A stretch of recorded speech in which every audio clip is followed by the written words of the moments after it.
Good morning everyone. Doctor Rajiv Chaudhary sir हमारे साथ हैं और सर का काफ़ी लंबा एक्सपीरियंस है। मैं शायद पूरा कवर नहीं कर पाऊँगा। सर की जो सीवी है वो जब मैं देख रहा था सुबह तो वो मोर देन 10 पेजेस की सीवी है, उससे भी ज़्यादा ही होगी। सर का काफ़ी रिच एक्सपीरियंस रहा है। फ़िलहाल आप रविशंकर यूनिवर्सिटी में 5 डिपार्टमेंट्स देखते हैं। आप डीन हैं स्पोर्ट्स, योगा और सर आपने और 3 क्या बताएं? मैं लॉ, ठीक है, लॉ भी है सर के पास। एनीवेज सर के मुंह से ही हम लोग सुनेंगे। सर पुलिस डिपार्टमेंट में भी एज अ ट्रेनर जाते हैं आप, गांधीनगर या फिर चंदखुरी की बात करें हम। और सर को देख के समझ में आ रहा होगा कि सर स्पोर्ट्स पर्सन भी रहे हैं अपनी लाइफ में, और सर के पास 30 टाइम्स नेशनल खेलने का रिकॉर्ड है, और वो भी 5 स्पोर्ट्स में। डिफरेंट स्पोर्ट्स का एक्सपीरियंस आपको मिलेगा। और मुझे लगता है कि पढ़ाई के अलावा भी हमें ऐसे व्यक्तित्व को सुनना चाहिए जो हमारे बीच में हैं। और मुझे भी वाकई नहीं पता था कि ऐसे लोग हमारे आसपास छत्तीसगढ़ में भी हैं। सर अलग अलग स्टेट्स में भी रहे हैं, सो ऑब्वियसली एक अच्छा सेशन आपके साथ होगा। जितने भी सवाल हैं डेफिनेटली आप कीजिए, खुल के इंटरेक्टिव सेशन है। और ये पढ़ाई नहीं है, ठीक है ना, ये पढ़ाई के अलावा सब कुछ है। तो इसलिए वो सब कुछ हासिल कीजिए। पढ़ाई तो आप एवरीडे हासिल करते हैं, आई मीन थ्योरीज आप रोज सीखते हैं, प्रैक्टिकल एस्पेक्ट्स पर आपको सर लीड करेंगे। Right sir, please.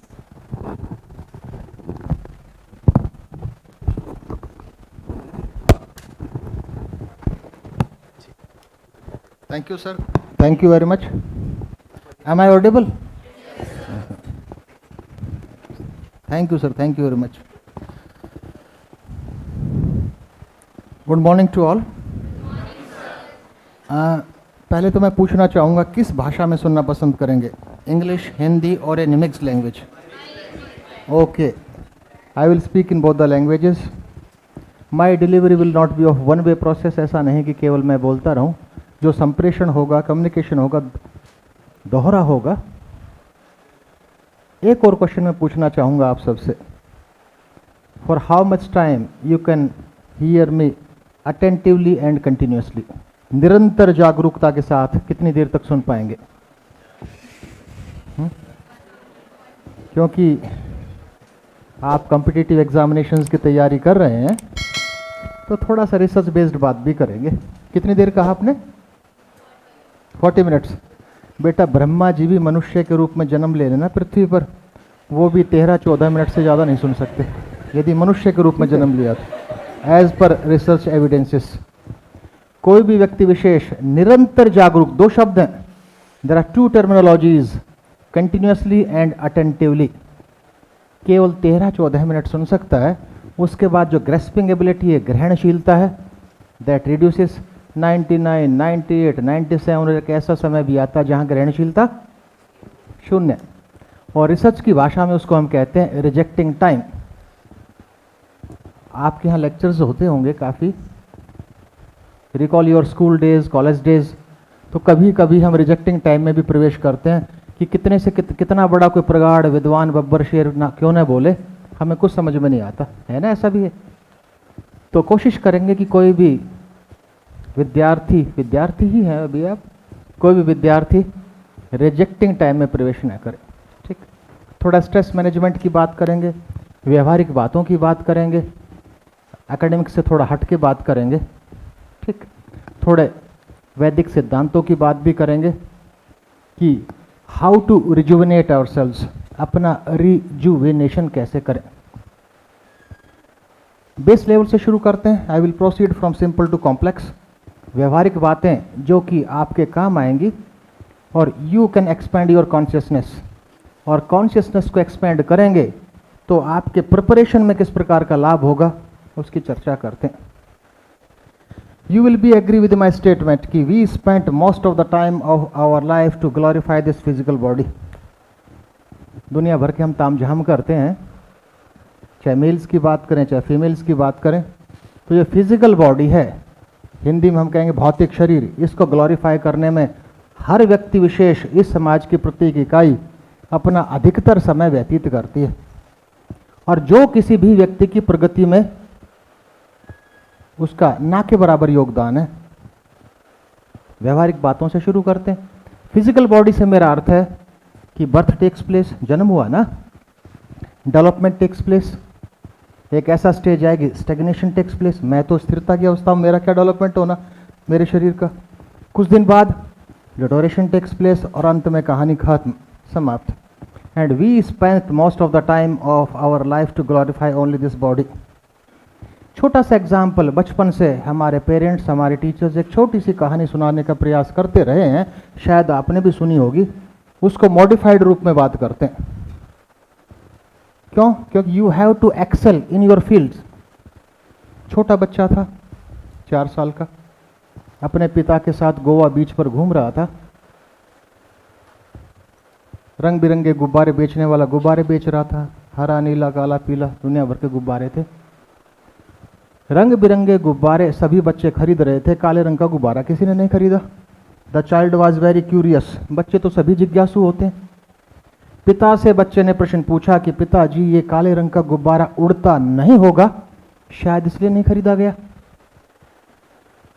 पिता ने बच्चे को कई उंगली पकड़ी, गुब्बारे वाले के पास गए, पैसे दिए, धागा बच्चे के हाथ में दिया, कहा छोड़ो, गुब्बारा उड़ गया।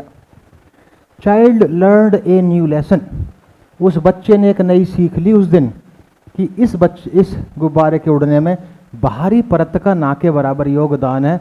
वट इज इनसाइड दिस, इसके अंदर है उसका योगदान है।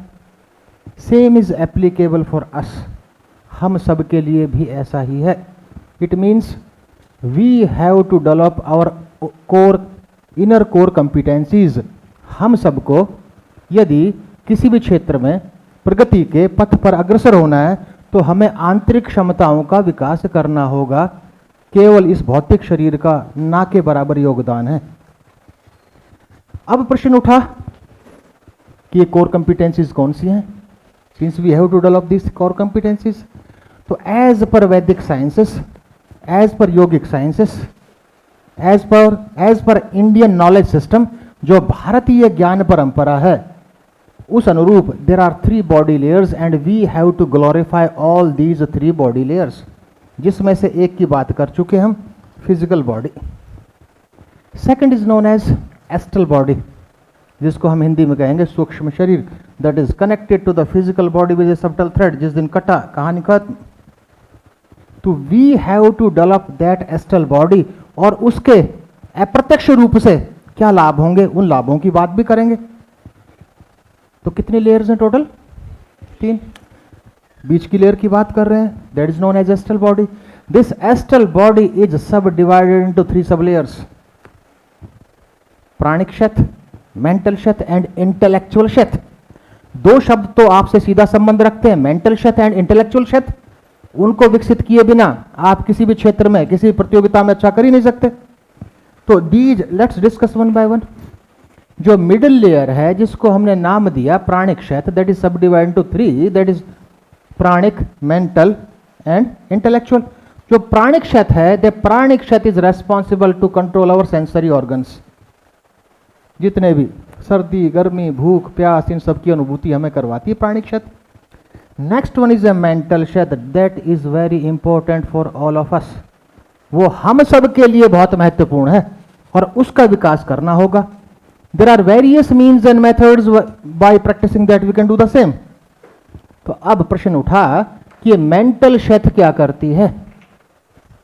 थॉट्स, किस प्रकार के विचार उत्पन्न होंगे, that depends on the strengthening of this mental क्षेत्र, जिसको हिंदी में हम कहते हैं मनोमय कोश, द क्षेत्र that is related to our mind. Next one is doubts, हमें शंकित भी हो सकता है कि सही को गलत, गलत को सही समझने लगे। एक्सलरेशन, हमें हर्ष उल्लास में ले जाने वाला भी यही है। डिप्रेशन, हमें अवसाद में ले जाने वाला भी यही है। हमें तनाव में डालने वाला भी यही है। तो it is very important for all of us to develop और टू स्ट्रेंथन दिस मेंटल क्षेत्र, मनोमय कोश। खासकर जो व्यक्ति विशेष, जो विद्यार्थी प्रतियोगिताओं की तैयारी कर रहे हैं, खासकर प्रशासनिक प्रतियोगिताओं की तैयारी कर रहे हैं, उनके लिए तो अति आवश्यक है कि हम ऐसे दैनिक जीवन में, जीवन शैली में उन अभ्यासों को सम्मिलित करें that leads to strengthen this mental क्षेत्र। नेक्स्ट वन इज इंटेलेक्चुअल क्षेत्र। अब प्रश्न उठा कि इंटेलेक्चुअल क्षेत्र क्या है। इंटेलेक्चुअल क्षेत्र मीन्स दैट डिसाइड्स, जिसमें डिस्क्रिमिनेशन कि what is right what is wrong that is decided by the intellectual क्षेत्र, हिंदी में हम कहेंगे विज्ञानमय कोश।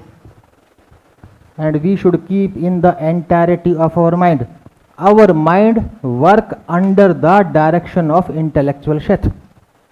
किसी भी व्यक्ति विशेष का मन कार्य करता है इंटेलेक्चुअल क्षेत्र विज्ञानमय कोश के दिशा निर्देश में। वो गलत दिशा देगा तो गलत रास्ते पर चलेंगे आप, वो सही दिशा देगा सही रास्ते पर चलेंगे आप। तो ये तीनों layer, we have to develop all these 3 body layers. कैसे करेंगे? कुछ अभ्यासों की बात after the completion of my lecture we will discuss about that. कितने लेयर्स थी? कितनों की बात होगी? 2 की बात होगी ना। We have discussed about 2 main layers. Again I repeat, physical body and astral body. And astral body is subdivided into 3 layers, जिसकी चर्चा हो चुकी है। कौन कौन सी? प्राणिक, मेंटल, इंटेलेक्चुअल। प्राणिक क्षेत्र की बात भी की थी। तीसरा है जो कि सबसे महत्वपूर्ण है, कॉजल बॉडी। हिंदी में हम कहते हैं कारण शरीर, causal body. Causal body is a seed body. Our every action is stored in the depth of unconscious mind, we should keep in our mind. मस्तिष्क में आप लोग पूर्णतः बैठा लो कि जो भी गतिविधि हम दैनिक जीवन में करते हैं, everything is stored in the depth of unconscious mind, वो हमारे अचेतन मन की गहराई में छुपा है, उसको इग्नोर नहीं कर सकते आप। चर्चा हुई थी कि this is a seed body, बीज है, शरीर है। तो कहावत आपने सुनी होगी कि जैसे हम बीज बोएंगे वैसा पौधा उगेगा। अगर बबूल का बीज आपने बो दिया है, आप अपेक्षा करें कि आपको चंदन मिले, वो तो संभव नहीं है। इट मीन्स यहां बात होती है गीता की, रिजेंबल करते हैं ना दोनों, योग कर्म सुकौशलम, कि कर्मों में कुशलता ही योग है, बिना उसके फल की इच्छा के। यही बात है इसमें कि every karma is stored in the depth of our unconscious mind, और किसी दिन ना किसी दिन वो उछाल मारेगा और कुछ ना कुछ उसका प्रभाव पड़ेगा ही पड़ेगा। लेकिन important comment is the development of remaining 2 bodies. ध्यान दीजिए, development of remaining 2 bodies, by 2 bodies I mean physical, astral, depends on our causal body. आप देखेंगे कुछ ऐसे व्यक्ति विशेष होंगे, दुनिया भर के सारा ताम झाम उन्होंने जीवन में अपना लिया, फिर भी फिजिकल बॉडी स्ट्रेंथनिंग नहीं होती है। It means there is a defect in the causal body. तो ये तो हमने कंसेप्ट की बात की। तो आज के दिन आपकी शिक्षा तो पूरी हो चुकी है, शायद एनईपी से पहले ना, या एनईपी के तहत भी आपकी शिक्षा हुई है, जो एनईपी 2020 उसके पहले हो चुकी है ना। अभी जितना भी करिकुलम है, अभी जितना भी पाठ्यक्रम है, एज पर एनईपी 2020, जबकि छत्तीसगढ़ में तो अभी इंप्लीमेंटेशन हो रहा है, पूर्ण रूप से इंप्लीमेंटेशन हुआ ही नहीं। लेकिन जो टॉप यूनिवर्सिटीज़ हैं देश की, चाहे बीएचयू की बात करें, चाहे दिल्ली यूनिवर्सिटी की बात करें, उन्होंने तो शायद 3रा साल चल रहा है उनका, उसमें एसेंशियली उन्होंने अपने पाठ्यक्रम में, अपने करिकुलम में होलिस्टिक डेवलपमेंट की बात की है। होलिस्टिक मीन्स समग्र विकास, समग्र। और होलिस्टिक डेवलपमेंट के साथ साथ जिस टर्मिनोलॉजी का एनईपी में उपयोग किया गया है, वो टर्मिनोलॉजी है integrated development of body, mind, intellect and soul. क्योंकि रिसर्च स्टडीज रिवेल्ड दैट, अगर आपका रिसर्च में इंटरेस्ट रहा हो या हो, तो आप देखेंगे जितनी भी टॉप रिसर्चेज हैं, these are published in the journals, indexed in Scopus, Web of Science, PubMed Central, जितने भी डेटा बेसिस हैं, जितने भी डेटा बैंक हैं, टॉप डेटा बैंक है, टॉप डेटा बेसिस हैं। तो उन टॉप डेटा बेसिस में चाहे स्कोपस की बात हो, चाहे वेब ऑफ साइंस की बात हो, या बायोमेडिकल रिसर्चेज की जो पबमेड की बात हो, हर स्टडी ये कहती है कि विदाउट इंटीग्रेटेड डेवलपमेंट, बिना एकीकृत विकास के, body, mind, intellect, soul no one can excel in his or her field, वो अपने किसी भी क्षेत्र में एक्सेल नहीं कर सकता।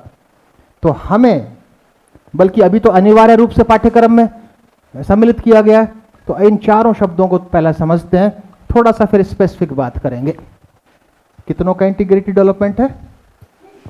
4 का। बॉडी, माइंड, इंटेलेक्ट, सोल, शरीर, मन, बुद्धि, आत्मा। लेकिन you will be agree with my statement कि we are lacking in the spiritual development. हम सब उसको अन्यथा मत लीजिए, स्पिरिचुअलिटी की कमी है, आध्यात्मिकता की कमी है।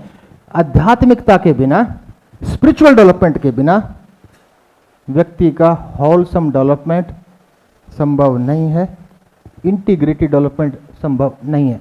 हाइपोथेटिकल एग्जाम्पल के साथ समझने का प्रयास करते हैं, काल्पनिक एक परिकल्पनापूर्ण उदाहरणों के साथ समझने का प्रयास करते हैं।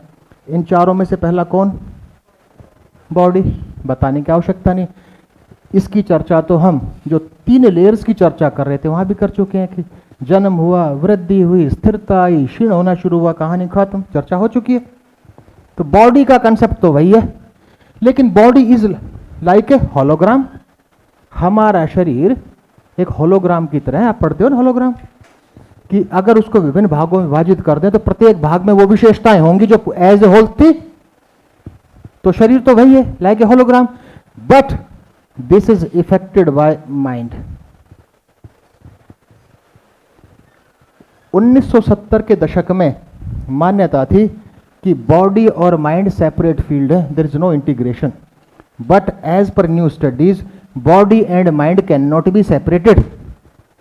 Anything that takes place in the mind अनिवार्य रूप से शरीर को प्रभावित करेगा। Anything that takes place in our body अनिवार्य रूप से हमारे माइंड को प्रभावित करेगा, दोनों। लेकिन 1900 इंक्लूडिंग वेस्टर्न कंट्रीज यह मान्यता थी, लेकिन no clinical study was conducted. कोई ऐसा कोई क्लिनिकल स्टडी के आधार पर नहीं था। That was on the basis of observational studies. उनको ऑब्जर्व किया, लगा ऐसा, उन्होंने अपना कथन, अपने व्यक्तिगत विचार उड़ेल दिए। लेकिन nowadays body and mind can not be separated. तो बॉडी, माइंड से संबंधित 2 विशेषताएं हैं जो अनिवार्य रूप से हमारे शरीर को प्रभावित करते हैं, और इमोशंस एंड अवर थॉट्स। जो हमारे इमोशंस है और थॉट्स, हमारे संवेग है और हमारे विचार है। और विचार तो 2 ही प्रकार के हो सकते हैं, नेगेटिव पॉजिटिव। भाई 2 ही प्रकार के विचार उत्पन्न होंगे ना, एक नेगेटिव होंगे और पॉजिटिव होंगे। रिसर्च स्टडीज यह भी सिद्ध कर चुकी हैं कि पॉजिटिव थॉट्स से लाइफ फोर्स एनर्जी जनरेट होती है, कि life force energy is generated by positive thoughts. और लाइफ फोर्स एनर्जी जनरेट होगी and the individual will excel in any field. चाहे स्पोर्ट्स की बात हो, चाहे एकेडमिक्स की बात हो, चाहे गायन की बात हो, किसी भी क्षेत्र में बड़े बड़े जितने भी दिग्गज हैं ना देश के, या पूरे ग्लोबल लेवल पर भी बात करें, कहीं ना कहीं they are full of life force energy. दूसरा था इमोशंस। हम सब सर्कुलेटरी सिस्टम का तो नाम सुना है ना, हम सब जानते हैं ना कि where the blood flows through arteries, veins, thinnest क्या है, कैपिलरीज हैं, वेन्यूल्स हैं, आर्ट्रियोल्स हैं, आप पढ़ चुके हैं। द ब्लड फ्लोज, और उसमें ब्लॉकेज का काम कौन करता है? एडिपोसिटी, फैट डिपॉजिट, मानते हो ना, फैट डिपॉजिट। तो अगर फैट डिपॉजिट होगा ब्लड वेसल्स में तो क्या रिस्क रहेगा? कार्डिक रिस्क रहेगा। उसी तरह से जो लाइफ फोर्स एनर्जी ही है जो शरीर में फ्लो करती है, उसमें negative thoughts works as a blockage. जिस प्रकार से फैट डिपॉजिट रक्त नालिकाओं में एक ब्लॉकेज का काम करता है, उसी तरह से जो फ्लो है लाइफ फोर्स एनर्जी का, उसमें नेगेटिव थॉट्स ब्लॉकेज का काम करते हैं। और ब्लॉकेज हुआ तो life force energy will not be produced. Life force energy produce नहीं होगी, कोई भी व्यक्ति विशेष किसी भी क्षेत्र में अच्छा नहीं कर सकता। तो सकारात्मकता जरूरी है। अगर सकारात्मक विचार नहीं होंगे तो नो वन कैन एक्सेल। उसका साइंटिफिक रीजन ये है। और आज की जो जनरेशन है वो विचारों पर आधारित बातों पर विश्वास नहीं करती है, लॉजिकल बातों पर विश्वास करती है कि that is proved by the research studies, जिनको कि रिसर्च स्टडीज द्वारा सिद्ध कर दिया। अब बात करते हैं माइंड की। माइंड की बात करें, मैं एक बड़े प्रगाढ़ विद्वान का भाषण सुन रहा था, ऋषिकेश के थे। उन्होंने माइंड के बारे में एक छलकती हुई बात तो कही, लेकिन बहुत महत्वपूर्ण बात है माइंड के बारे में। उन्होंने कहा कि हमारा माइंड तो बेवफा सनम है। शब्द छलकता हुआ सा लगेगा, लेकिन this word has a deep meaning. बेवफा कौन? जो आपका सगा ना हो।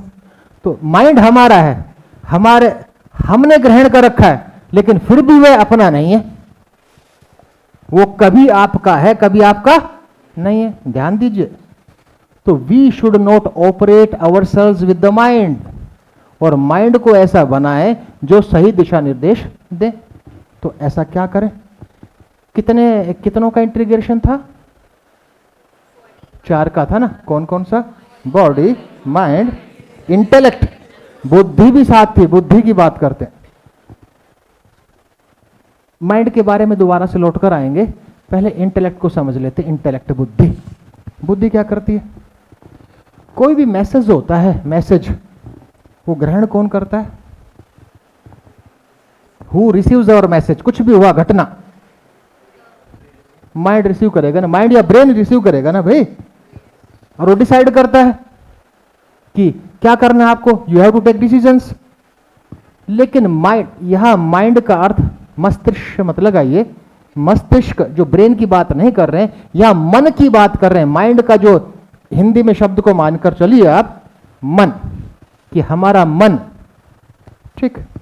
तो क्या मन निर्णय लेने की क्षमता रखता है? नहीं। मन ने मैसेज भेजा किसको? इंटेलेक्ट को। नहीं, माइंड तो मन ही है, हम ब्रेन की बात नहीं कर रहे हैं। There is a difference between brain and mind. तो मन ने, मीन्स माइंड ने मैसेज भेजा किसको? नो, इंटेलेक्ट को, बुद्धि को। दैट डिसाइड्स कि what is wrong, what is right. वो आपको दिशा निर्देशित करेगी कि हाँ भाई सही है, ऐसा करो। तो जब तक इंटेलेक्चुअल डेवलपमेंट नहीं होगा, we will not be able to discriminate, we will not be able to take good decisions. कोई भी व्यक्ति विशेष अच्छे निर्णय ले नहीं सकता जीवन में। और कुछ व्यक्ति अच्छे निर्णयों के लिए जाने जाते हैं। क्यों? क्योंकि उनके माइंड का भी डेवलपमेंट हुआ है, अपना इंटेलेक्ट। और सिंपल एग्जांपल लेते हैं, काल्पनिक, अन्यथा मत लीजिएगा। 2 बच्चियां हैं, कल्पना कीजिए, दोनों पढ़ रही हैं कहीं कॉलेज में। दोनों का झगड़ा हो गया। ईगो है, ego resides in our mind. हमारा ego means sense of self identity. मैं, मेरे से बड़ा कौन? तो बच्ची को सेल्फ आइडेंटिटी है, ईगो। उसने कहा अच्छा मेरे सामने बोल रही है, लगा दिया थप्पड़ लगा दिया। कॉलेज के प्रिंसिपल के पास बात गई। प्रिंसिपल ने कहा कि इन्फ्रिंजमेंट, गलती सीरियस है, 1 साल के लिए बच्चे को रेस्टिकेट करो। गलती क्यों की? किसके दिशा निर्देश में कर डाला?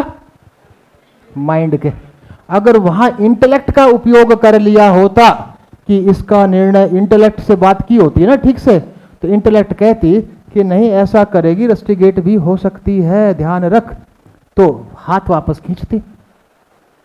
लेकिन वहां भी अंत में व्यक्ति विशेष का इंटेलेक्ट ही मदद करता। बाद में इंटेलेक्ट ने कहा कि बचना है तो माफी मांग लो रिटर्न में, और उस 1 साल के रेस्टिकेशन से बचे। एग्जाम्पल है सिंपल सा। इट मीन्स माइंड के साथ साथ हर व्यक्ति विशेष को अपने इंटेलेक्ट का उपयोग, तो माइंड और इंटेलेक्ट का जिस व्यक्ति विशेष का, ये तो ऑटोमेटिक है। आप कहोगे नहीं मैं इंटेलेक्ट के साथ इंटीग्रेशन करूंगा, ऐसा नहीं है। दैट ऑटोमेटिकली टेक्स प्लेस, वो आपके इंटीग्रेशन से नहीं। तो we have to develop ourselves in such a way, हमें अपने आप को इस रूप में विकसित करना है कि इन चारों का इंटीग्रेशन रहे, सेपरेशन ना रहे। कितनों की बात कर चुके हैं? 3 की। चौथा, soul. Soul is a core, root we carry forever, जो नश्वर नहीं है। ये कोई कल्पनाओं पर आधारित नहीं है। You will find several philosophical and scientific studies on soul also. इसको भी सिंपल एग्जाम्पल के साथ समझने का प्रयास करते हैं। कपिल शर्मा शो देखते हैं आप? क्यों देखते हो भाई? यानी रिफ्रेश, तनाव विहीन अपने आप को करना चाहते हो ना? ठीक है। कपिल शर्मा ने जोक सुनाया, चर्चा चर्चा हो चुकी है। वो मैसेज रिसीव किसने किया? माइंड ने किया। माइंड में क्षमता है कि आपको कहे हंस या ना हंस? नहीं है ना। माइंड ने तत्काल क्षणिक मैसेज भेजा किसको? इंटेलेक्ट को। इंटेलेक्ट ने कहा हंसने लायक है तो आप हंसे, और हंसने लायक नहीं होता, अरे आज तो ये बेवकूफ बना रहे हैं, ये कैसा जोक है। माइंड कहेगा ना भाई, मानते हो इस बात को? ठीक। लेकिन वो जो ह्यूमर मिला आपको, जिसमें केवल दो का सम्मिलन था, जिसमें दो का इन्वॉल्वमेंट था, किस किस का? माइंड का, इंटेलेक्ट का। ध्यान दीजिए, समझिए सेंटेंस को। वो ह्यूमर आपको क्षणिक मिलेगा, वो केवल स्पॉन्टेनियस है, दीर्घकालिक नहीं है। उसका उस आनंद की अनुभूति आप दीर्घकालिक नहीं लेंगे। बस जब तक टीवी शो के सामने बैठे तब तक उस आनंद की आपको अनुभूति होगी। लेकिन आप डिलेड ह्यूमर लेना चाहते हैं, एक दीर्घकालिक उसका प्रभाव लेना चाहते हैं, तो you have to involve your soul in that. जब तक शुद्ध आत्मा के साथ और आत्मा के इन्वॉल्वमेंट नहीं होगा, तो जो कंप्लीट ह्यूमर है और दीर्घकालिक ह्यूमर मिलेगा आपको, वो आनंद दीर्घकालिक समय तक रहेगा। हो सकता है कि आप बहुत स्ट्रेस में थे, तनाव में थे, आप कपिल शर्मा शो देख रहे थे, अगर इन्वॉल्वमेंट नहीं था सोल का, केवल इंटेलेक्ट और माइंड था, थोड़ी देर के लिए खुश हुए, फिर वही रोने पीटने में आ जाओगे। लेकिन वो ह्यूमर दीर्घकालिक रहेगा, तो you have to involve your soul in that also. इसलिए नई करिकुलम में, नई एक राष्ट्रीय शिक्षा नीति 2020 में अनिवार्य रूप से स्कूल लेवल पर भी और हायर एजुकेशन में भी, उच्च शिक्षा में भी इंटीग्रेटेड डेवलपमेंट या होलिस्टिक डेवलपमेंट की बात की गई है। Integrated development body, mind, intellect and soul. ठीक, आगे चलते हैं। अब स्पिरिचुअलिटी का अर्थ क्या है, हाउ दिस, अब थोड़ा सा स्पेसिफिक बातें होंगी and I hope you will cooperate me. अगर कहीं लगता है कहीं, क्योंकि मैं पहले बता चुका हूं कि भाई 100% ग्रहणशीलता तो मैक्सिमम 15 मिनट रहेगी, उसके बाद तो थोड़ा सा रिड्यूस होना शुरू होगी। तो कोशिश करेंगे कि our purpose is, our objective is to delay the rejecting time. अब बात करते हैं कि how this spiritual development takes place and what are the means and methods by using that हम अपना आध्यात्मिक विकास करें। As per yogic sciences, as per Vedic sciences, in our body there are 72,000 nadis. थोड़ा सा इसको एक स्पिरिचुअलिटी के पहलू को समझने का प्रयास करते हैं। There are 72,000 nadis. Then the question arises, what do you mean by nadis? और आपकी तैयारी से इसका क्या संबंध है, उसकी चर्चा भी करेंगे। आपकी प्रिपरेशन में ये अपनी सहभागिता कैसे करेगी और उसको इसमें आपको एक्सेल करने में क्या मदद करेगी, उसकी चर्चा भी करेंगे। तो कितनी नाड़ियां हैं? 72,000। तो what do you mean by nadis? Nadis are micro vessels where the prana flows. जैसे अभी बात हुई थी थोड़ी देर पहले कि जो सर्कुलेटरी सिस्टम में जहां रक्त प्रवाह करता है, this blood flows through blood vessels, same एक पैरेलल सिस्टम है, system of nadis, system of channels where the prana flows. Prana means, लड़की आपस में लड़ती है तो कहती होगी मैं तेरे प्राण निकाल दूंगी, कहती है ना। प्राण मीन्स जीवन शक्ति, कि मैं तेरे को जीवन शक्ति से विहीन कर दूंगी। है परिकल्पनापूर्ण पर कहती तो है ना ऐसा, प्राण तो नहीं निकाल सकती लेकिन कहती है मैं तेरे प्राण निकाल दूंगी। प्राण मीन्स, अब और अच्छी भाषा में, एक और शुद्ध भाषा में, prana is the drop of that cosmic consciousness that enters in our body and we are alive. कि ब्रह्मांडीय चेतना की ड्रॉप, छोटा अंश जिसने व्यक्तिगत रूप धारण किया और शरीर में प्रवेश किए है और जो हमें जीवित रखे, that is known as our prana, जीवन शक्ति। और वो प्राण स्थिर अवस्था में नहीं है शरीर में, वो किस अवस्था में है? In a flow, and that flow through nadis. वो प्राण प्रवाह कहां से करता है? नाड़ियों से करता है। ठीक है, लेकिन हम तो स्पिरिचुअलिटी की बात कर रहे हैं। यहां चर्चा का विषय है रिजुवेनेशन, नवोन्मेष, how to become young again. एक नवोन्मेष कैसे रहे हमेशा हमारा। तो आउट ऑफ 72,000 नाड़ीज, ध्यान दीजिए 3 आर मेन। इन 72,000 में से जो हम सबके लिए जिसका सिग्निफिकेंस, जिसका महत्व सबसे अधिक है, वो कितनी है? 3। योगिक भाषा में ईडा, पिंगला, सुषुम्ना कि we have 3 different nadis, 3 different main nadis out of 72,000। Ida नाड़ी, छलकती हुई भाषा में, इन लेमेन्स लैंग्वेज, ईडा नाड़ी मीन्स आवर लेफ्ट नॉस्ट्रिल। ध्यान दीजिए। और this nostril has a cold effect, उसके शीत प्रभाव है। और शीतलता को प्रदर्शित हम किससे करते हैं? हमेशा चांद से करते हैं, चंद्रमा से। Due to its cold effect this nadi is known as Chandra nadi. लेकिन अब तक के वक्तव्य में सबसे महत्वपूर्ण बात, this nadi is responsible to control our excretory system. हमारे उत्सर्जन तंत्र का नियंत्रण हमारी ईडा नाड़ी करती है। Passing of stool, passing of urine, passing of sweat, इन सब का निष्कासन करने के लिए उत्तरदायी कौन है? ईडा नाड़ी। किसी को एक डाइजेस्टिव ट्रबल्स हुई, स्टूल का पासिंग ठीक नहीं है, पसीने ठीक से नहीं आते हैं, टॉक्सिक बॉडी हो गई है, तो उसका रूट कॉज क्या है? डिफेक्ट ऑफ ईडा नाड़ी। और हम डॉक्टर के पास जाते हैं, एंटीबायोटिक्स लेते हैं, और एंटीबायोटिक्स लेके क्षणिक रूप से उसका निवारण कर लेते हैं। लेकिन we should rectify the root cause, the defect of our Ida nadi. It means Ida nadi is responsible for which system? Excretory system, उत्सर्जन तंत्र। कितनी मुख्य है? 3। नेक्स्ट नाड़ी इज नोन एज पिंगला नाड़ी। पिंगला नाड़ी हैज वार्म इफेक्ट। और उष्णता को किसके द्वारा प्रदर्शित करते हैं हम? सन से। Due to its warm effect this nadi is known as Surya nadi. Ida नाड़ी किस तंत्र को नियंत्रित करती थी? Excretory. This nadi is responsible for the functioning of 2 major systems of the body, जो सबसे महत्वपूर्ण है और सबसे अधिक भूमिका है जिनकी, सर्कुलेटरी सिस्टम, रक्त संचार तंत्र, एंड रेस्पिरेटरी सिस्टम, श्वसन तंत्र।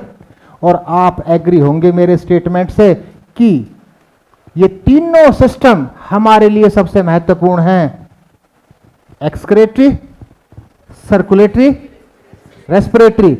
कोई भी व्यक्ति उच्चतम शिखर तक का स्वास्थ्य प्राप्त कर ही नहीं सकता जब तक कि ये तीनों सिस्टम ऑप्टिमल लेवल तक कार्य ना करें। तो अब प्रश्न उठा कि ऑप्टिमल लेवल तक ये सभी तंत्र कार्य करें और हमारा नवोन्मेष हो, हमारा रिजुविनेशन हो, हम हमेशा ऊर्जावान बने रहें, उसके लिए बैलेंस बिटवीन दीज 2 नाड़ी इज रिक्वायर्ड। इन दोनों के बीच में हम सबको संतुलन स्थापित करना पड़ेगा। ठीक है। Please try to recall your past. भूतकाल की कल्पना कीजिए। बीमार पड़े, कभी तो बीमार पड़े होंगे ना। बीमार को छोड़िए, बुखार चढ़ा होगा तो याद कीजिए आवर 1 नॉस्ट्रिल ब्लॉक्स। कभी भी देख लीजिए, जब भी कोई व्यक्ति विशेष बीमार पड़ता है, कोई व्याधि उत्पन्न होती है, तो या वायरल होता है, कुछ भी होता है, तो एक नॉस्ट्रिल ब्लॉक होता है। It means imbalance takes place in between 2 nadis. तो कंक्लूजन क्या निकला? For the optimal functioning of all body systems, balance between Ida and Pingala nadi is required. कि कुल मिलाकर हमारा उद्देश्य होना चाहिए इस तैयारी के साथ साथ कि we should maintain the balance between Ida and Pingala nadi. स्वास्थ्य ठीक हो, स्वास्थ्य ठीक नहीं होगा तो कैसी तैयारी? अगर रिजुविनेशन नहीं होगा तैयारी कर ही नहीं सकता, माइंड डाइवर्ट होगा। मानते हो ना इस बात को? तो कुल मिलाकर हमें क्या करना है कि we have to maintain the balance between 2 nadis, Ida and Pingala nadi. क्यों? For rejuvenation. एक संस्कृत में श्लोक है, शरीर माध्यम खलु धर्म साधनम, कि रोगी शरीर से तो धर्म की साधना भी संभव नहीं है, तो तैयारी कहां? कोई धर्म की साधना तक नहीं कर सकता रोगी शरीर से, तो तैयारी कैसी? तो कुल मिलाकर हमें क्या करना है? We have to maintain balance between Ida and Pingala nadi. That takes place by the help of 3rd main nadi. कुल कितनी थी मुख्य? 3 थी। That is known as Sushumna nadi. Sushumna nadi means the junction between these 2। that crosses our spinal cord, that is situated at our spinal cord.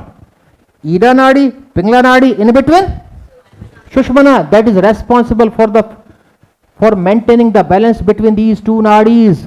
We have to maintain the balance.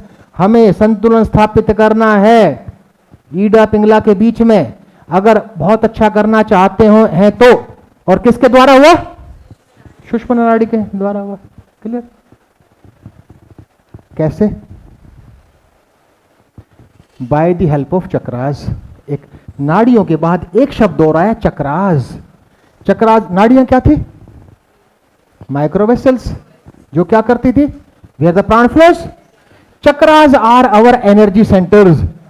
चक्र हमारे ऊर्जा के केंद्र। It means it is proved by different research studies कि different types of energies are produced in the body, कि शरीर स्वतः ही इस प्रकार से शरीर की संरचना है कि विभिन्न प्रकार की ऊर्जाएं उत्पादित होती हैं हमारे शरीर में।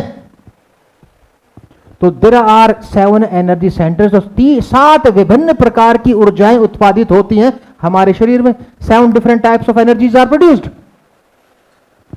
और उनको कहा जाता है चक्र, एनर्जी सेंटर्स। तो from bottom to top, Muladhara, Swadhishthana, Manipur, Anahata, Vishuddhi, Agya and Sahasrara, these are 7 energy centres. लेकिन हमारा उद्देश्य क्या है? ईडा पिंगला में संतुलन स्थापित करना। किसके द्वारा? सुषुम्ना के द्वारा। सुषुम्ना ने किसकी सहायता ली? चक्रों की। चक्र मीन्स एनर्जी सेंटर्स। कितने चक्र? 7। फॉर एग्जाम्पल एक की बात करते हैं, जैसे द फर्स्ट चक्र मूलाधार। Muladhara means mool adhar. It means this chakra is situated at the opening of anus, और अच्छी भाषा में कहें तो this is situated at our suprarenal gland.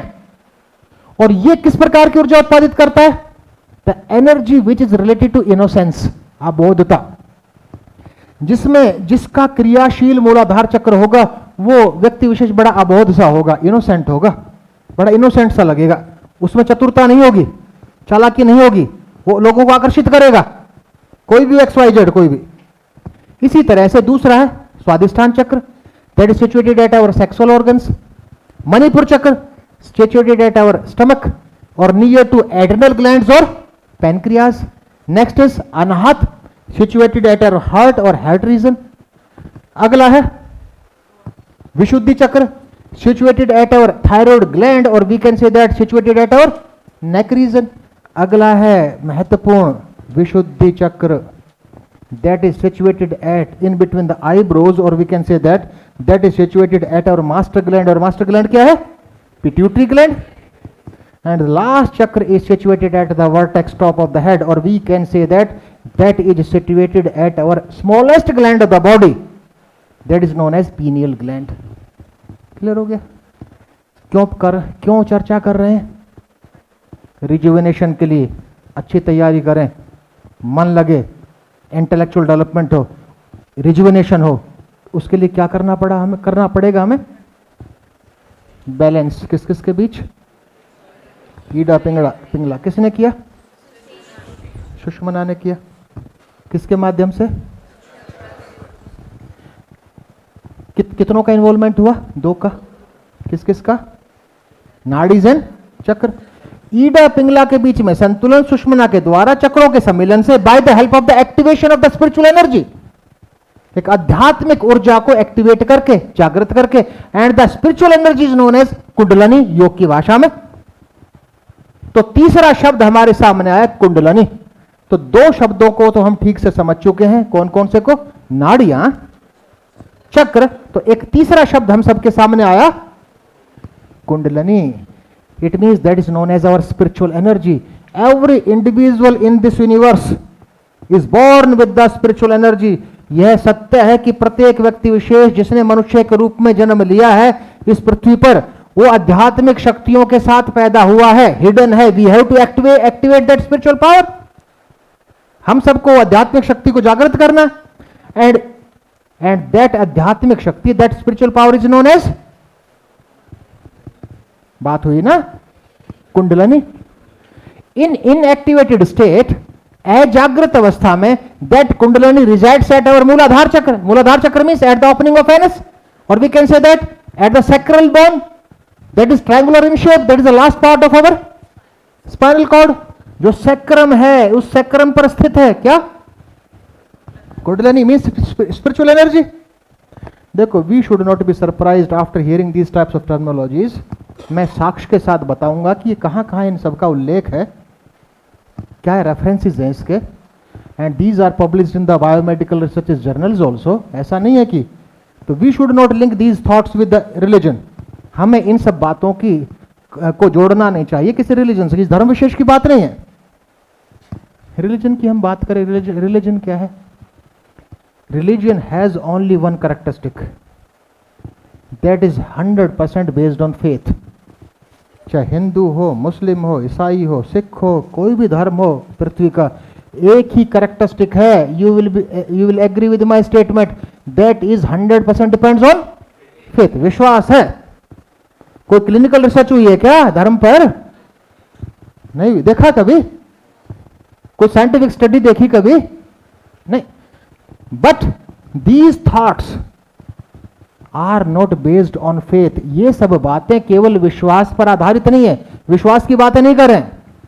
These thoughts, यह विचार, ये मान्यताएं, यह concept, this concept has 3 different characteristics that separate these from religion. These are experimental in nature. दुनिया भर के प्रयोग हो चुके हैं. This is existential and this is experiential. You can feel the experience. धर्म में आपने पूजा पाठ की, उसका एक्सपीरियंस नहीं, फेथ है. इसमें तो स्पॉन्टेनियस और दीर्घकालिक प्रभाव और क्यूमुलेटिव इफेक्ट सब देखने को मिलेंगे आपको. लेकिन रास्ते से हम भटके ना, दोबारा से आते हैं वहीं पर. बीच में चर्चा इसलिए की कि we should not link this with religion. दोबारा से लौट कर आते हैं. क्या करना हमें? संतुलन स्थापित करना है. क्यों करना है? रिजुवेनेशन के लिए. किस किस के बीच? ईडा पिंगला के बीच. किसके द्वारा? सुषुम्ना के द्वारा. किसके माध्यम से? चक्रों के माध्यम. चक्रों ने किसकी सहायता ली? कुंडलिनी. एक्टिवेट करना है. इन एक्टिवेटेड स्टेट में कुंडलिनी कहाँ है? सैक्रल बोन पर है. This bone is known as holy bone. पवित्र अस्थि कहा गया है सब धर्मों में. I will give you the citations of that. ठीक.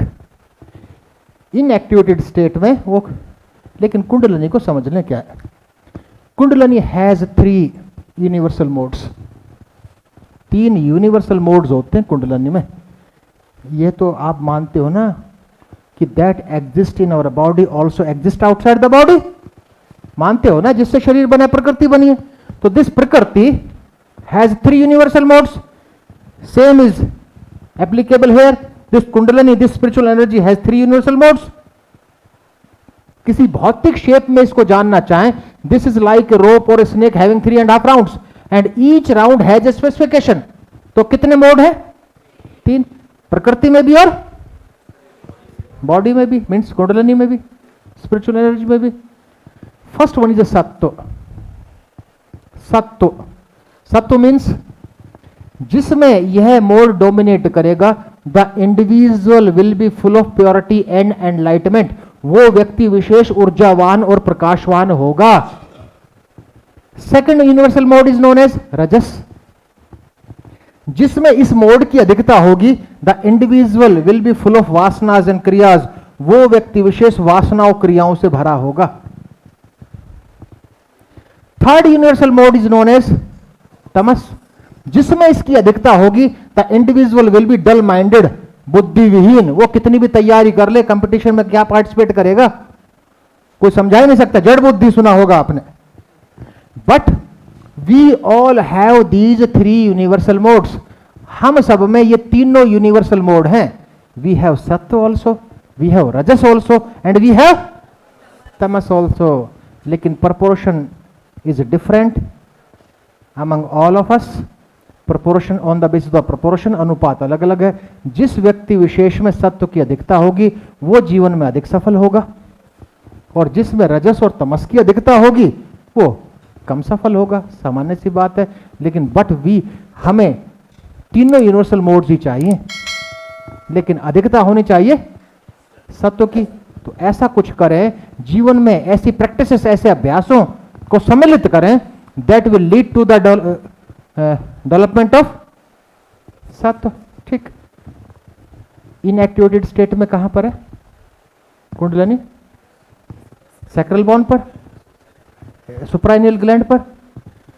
Through regular practices there are different means and methods by using that we can activate that spiritual power। दुनिया भर के तरीके हैं। कर्म योगी कहता है कि मैं कर्म अच्छा करूंगा तो मेरी स्पिरिचुअल एनर्जी अपने आप एक्टिवेट होगी। Mantra yogi try to do the same by the recitation of mantras. Rajyogi by the help of the meditative practices do the same. Hatha yogi by the help of hatha practices, forceful practices do the same. It means there are various means and methods which are available. By practicing that we can activate that spiritual power। तो हमें अपने जीवन में कोई ऐसा एक अभ्यास तो 10-15 मिनट सम्मिलित करना चाहिए that will lead to the activation of this spiritual energy। Through regular practice this spiritual energy starts activating। मूलाधार, स्वादिष्ठान, मणिपुर, अनाहत, विशुद्धि, आज्ञा, सहस्त्रार, that reaches at the pineal gland, that reaches at the vertex and the self realization takes place। लेकिन एक अच्छी भाषा में expansion of consciousness takes place, कि हमारी चेतना का विस्तार होता है, चेतना का विस्तार। तो आप में से साइकोलॉजी बैकग्राउंड के कौन है? साइकोलॉजी के आप हैं, ठीक है। चेतना का विस्तार, मनोविज्ञान में हमारे कॉन्शियसनेस के 3 स्टेट्स बताए गए, 3 दशाएं बताई गई हैं। Conscious mind, subconscious mind, unconscious mind. जबकि स्पिरिचुअलिटी और योग कहता है कि मनोविज्ञान अधूरा। There is a 4th state of mind also that is known as a super conscious mind, परम चेतन मन। तो केवल आप स्ट्रेंथन नहीं कर सकते कॉन्शियस, सबकॉन्शियस, अनकॉन्शियस माइंड को, but you can improve the functioning of our super conscious mind also। काल्पनिक उदाहरण के साथ समझते हैं। ये मनोविज्ञान के विद्यार्थी हैं, मेरे से कम 25 साल छोटे हैं, कम से कम, ठीक है। I am a speaker at present, he is a listener, student नहीं है, लिसनर है, student, he is a listener. हो सकता है कल ये स्पीकर हो, मैं लिसनर हूं, वो तो चलता रहेगा।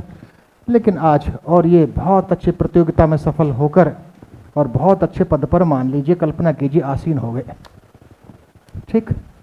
आज से कुछ साल बाद ये भी अपनी नौकरी कर रहे हैं, मैं रिटायर हो चुका हूँगा। कल्पना कीजिए 20 साल बाद we met at a railway station. इन्होंने देखा कि तो राजीव चौधरी है, फेस तो बदल चुका होगा, बुढ़ा फेस हो चुका होगा, आधा तो हो गया, आधा और हो जाएगा। लेकिन ही आइडेंटिफाइड क्यों, he is Rajiv Chaudhary. Came to me, sir you delivered a lecture on rejuvenation. Young है, रहा होगा 20 साल बाद ये यंग। याद आया इनको, आई ट्राई टू रिकॉल, मेरे कॉन्शियस माइंड ने, मेरे चेतन मन ने प्रयास किया याद करने का कि where I delivered a lecture, कहाँ मैंने लेक्चर दिया था। स्मरण शक्ति तो क्षीण हो गई, मान लीजिए, अनेबल टू रिकॉल। ये मुझे कहते हैं, अरे सर बुढ़ापे के लक्षण उजागर हो गए हैं, लेकिन मुझे अच्छी तरह से याद है कि आपने एक एकेडमी में एक लेक्चर दिया था।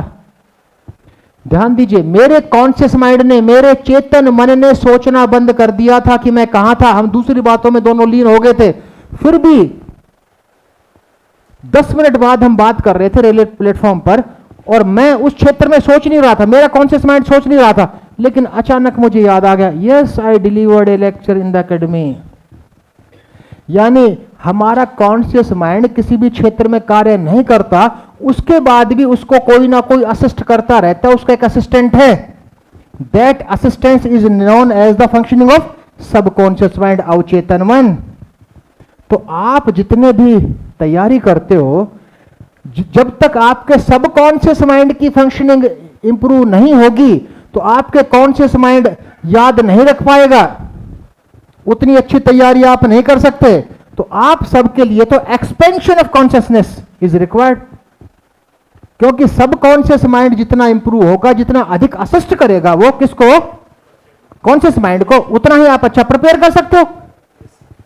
भाई एग्री होना इस बात से। जैसे कि एग्जांपल कि मेरे कॉन्शियस माइंड, कई बार आपको ऐसी ऐसी बातें भी याद आ जाएंगी कि आपने पढ़ा था और आप लिख रहे हैं, वो रिकॉल करेगा आपका सबकॉन्शियस माइंड ही। अगर वो वीक है तो that will not be able to assist your conscious mind, वो आपके कॉन्शियस चेतन मन को असिस्ट ठीक प्रकार से नहीं कर पाएगा। लेकिन योग तो यहां तक कहता है कि केवल यही नहीं, वह तो सुपर कॉन्शियस माइंड को भी विकसित करता है। तो अंदाजा लगाइए कि केवल सबकॉन्शियस माइंड की फंक्शनिंग से इतना इंप्रूवमेंट होगा, तो सुपर कॉन्शियस माइंड की फंक्शनिंग से, it means that will connect to cosmic consciousness, वो कॉन्शियसनेस भी आपको मदद करेगी, वो ब्रह्मांडीय चेतना भी आपकी मदद करेगी। तो we should know about the significance of these types of thoughts. तो ये बात थी कि how we expand our consciousness and healthy कैसे रहें, रिजुनेशन कैसे हो। तो कुछ ऐसा जरूर करना चाहिए। तो सबसे सरलता में you should practice only 10 minutes meditation. 10-15 minute meditation करके तो देखिए, तैयारी में फर्क ना आए तो मुझे कहिएगा, आप करके देखिए आप। Only 10 minutes. There are different types of meditation. Sahaja Yoga meditation simplest है, सहज नाम से क्लियर है, एक प्रैक्टिस करके देखिएगा। और उसके इफेक्ट तीनों तरह के हैं। तीसरा तो छोड़िए, दो तो मुख्य है। स्पॉन्टेनियस, आपकी मेंटल स्टेट स्पॉन्टेनियसली तत्काल प्रभाव दिखेंगे, कामनेस बिल्कुल, और दीर्घकालिक प्रभाव भी दिखेंगे, डिलेड इफेक्ट भी दिखेंगे। दो कंसेप्ट की ओर बात करूंगा जो आप सबके लिए है, सबसे महत्वपूर्ण है, जो क्योंकि आप प्रिपेयर कर रहे हैं तो आपको वो जानना अति आवश्यक है। वैदिक साइंस में के अनुरूप हमें किस प्रकार से उल्लेखित किया गया है, हर व्यक्ति विशेष के लिए जानना जरूरी है, स्पेशली आपके लिए तो जानना जरूरी है कि how the human being is viewed in Vedic sciences. As per Vedic sciences we all have 3 aspects. ध्यान दीजिए, हम सबके केवल 3 ही पहलू हैं। कौन कौन से हैं? पहला पहलू तो वो है जो सब कॉन्सेप्ट्स में है। क्या हो सकता है? भौतिक शरीर, बॉडी, फिजिकल बॉडी, जिसकी 2 बार चर्चा हो चुकी है अलग अलग कंसेप्ट्स में। लेकिन वैदिक साइंस में फिजिकल बॉडी के अलावा जो 2 पहलू है ना, वो थोड़े से अलग रूप में उल्लेखित हैं। These are expressed in different way, दूसरे रूप में उल्लेखित है। तो जो है, जो सेकंड है, जो दूसरा पहलू है, एक पहलू की तो बात कर चुके हैं, physical body, there is no need to explain, उसके एक्सप्लेन करने की आवश्यकता नहीं है। दूसरा है वर्किंग कॉन्शियसनेस। ध्यान दीजिए, वर्किंग कॉन्शियसनेस। वर्किंग कॉन्शियसनेस के there are 4 sub parts of the working consciousness. Working consciousness के 4 सब पार्ट हैं और we have to improve the functioning of working consciousness. सबके लिए जरूरी है। कौन कौन से वर्किंग कॉन्शियसनेस का? पहला है माइंड, जिसकी चर्चा हो चुकी है, लेकिन यहां अलग रूप में प्रदर्शित है। माइंड के बारे में कहा गया, माइंड हैज ए ड्यूअलिटी। हमारे माइंड में हर जगह, हर क्षण ड्यूअलिटी है। अच्छा है तो बुरे की भावना भी है, गर्म है तो ठंडा भी है, प्लेजर है तो पेन भी है। यानी कि हमारे माइंड में ड्यूअलिटी है, दोहरापन है, इकहरापन है नहीं, सिंगुलरिटी नाम की चीज ही नहीं है माइंड में। दूसरा इंटेलेक्ट, बुद्धि, जिसकी चर्चा दूसरे रूप में कर चुके हैं। Concept is same here, concept यही सेम है। That analyses the received information, जो सूचना हमें मिली, हमारा इंटेलेक्ट, हमारी बुद्धि उसका विश्लेषण करती है और हम निर्णय लेते हैं, वी टेक एनी डिसीजन। तीसरा जो है, that is known as ego. The third sub part of second is working consciousness, that is known as ego, अहंकार, that is affected by pride। हो सकता है कोई व्यक्ति विशेष IAS बन गया तो प्राइड, अहंकार उत्पन्न होने की अधिक संभावना रहेगी। अगर उसको प्राइड की कोई कहानी नहीं है तो अहंकार कहां से उत्पन्न होगा? कई बार प्राइड से भी अहंकार उत्पन्न होता है, द सेल्फ ऑफ एक सेंस ऑफ सेल्फ आइडेंटिटी। और जो चौथा सबसे महत्वपूर्ण है वो चित्त। चित्त means that is known as mind stuff, the entirety of human mind. We can compare this with a hard disk of a computer, everything is stored in that. सब कुछ उसमें संग्रहित है, सब कुछ। वो जो हमारी जो हार्ड डिस्क है वो क्या है? चित्त, एंटायरिटी ऑफ ह्यूमन माइंड। तो कितने पहलुओं की बात कर ले? 4। कौन से के 4 की? सेकंड के 4 की। सेकंड क्या था? वर्किंग कॉन्शियसनेस था। पहला क्या था? फिजिकल बॉडी थी। तीसरा है प्योर कॉन्शियसनेस। कितना एक महत्वपूर्ण पहलू की चर्चा की है वैदिक साइंसेज में। Pure consciousness, pure consciousness. Pure consciousness means there is no duality. कोई ड्यूअलिटी नहीं है, सिंगुलरिटी है। वो जो जिसको शुद्ध चेतना कहते हैं, सिंगुलरिटी है। कैसे? उदाहरण के साथ समझने का प्रयास करते हैं। आपने डीएनए के फंक्शनिंग को तो जानते ही हैं आप सब। एक फीडबैक लूप उत्पन्न हुआ, किससे? डीएनए से। किसके पास भेजा? आरएनए के पास। आरएनए क्या किया? प्रोटीन बनना शुरू होंगे, शायद प्रोटीन बनना शुरू हुआ। उसके बाद क्या हुआ? जो कोशिका को जीवित रहने के लिए जो चाहिए उसने उसको दे दिया, है ना? वो फीडबैक लूप चला, functioning. Same is applicable here. इसको रिजेंबल करके समझने का प्रयास कीजिए। जिस प्रकार से डीएनए से फीडबैक लूप शुरू होकर जो क्रियाएं घटित हुई और हमें कहां तक पहुंचाया? कोशिका को जीवित रखने लायक सब कुछ दिया गया। सेम इज यहां रिवर्स है। A feedback loop is given by pure consciousness. उसने एक्टिवेट किसको किया? पीछे वाले को। पीछे वाला क्या था? Working consciousness. तो जितना भी एक्यूमुलेटेड स्ट्रेस है that is removed by that. हर व्यक्ति, और गहरी बात करते हैं अभी, अधूरापन नहीं, पूर्णतः हम किसी ने अगर हमारी स्टेट्स ऑफ अवेयरनेस की बात करें तो हमारी स्टेट्स, हम 3 ही अवस्थाओं में रहते हैं। एक तो है कॉन्शियस स्टेट में, सेकंड है ड्रीमिंग स्टेट में, और एक है प्योर कॉन्शियसनेस की स्टेट में। ध्यान दीजिए, पहली कौन सी है? Conscious means we are familiar about surroundings.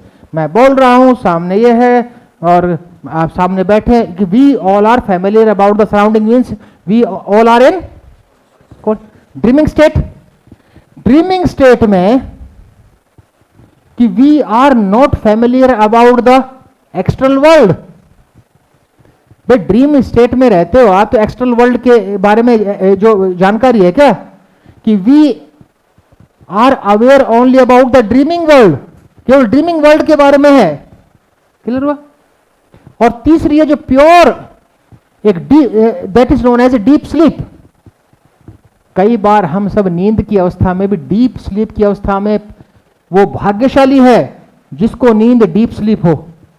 हमेशा हम सब डीप स्लीप में नहीं जाते हैं, हम ड्रीमिंग स्टेट में रहते हैं। मान के चलिए इस बात को।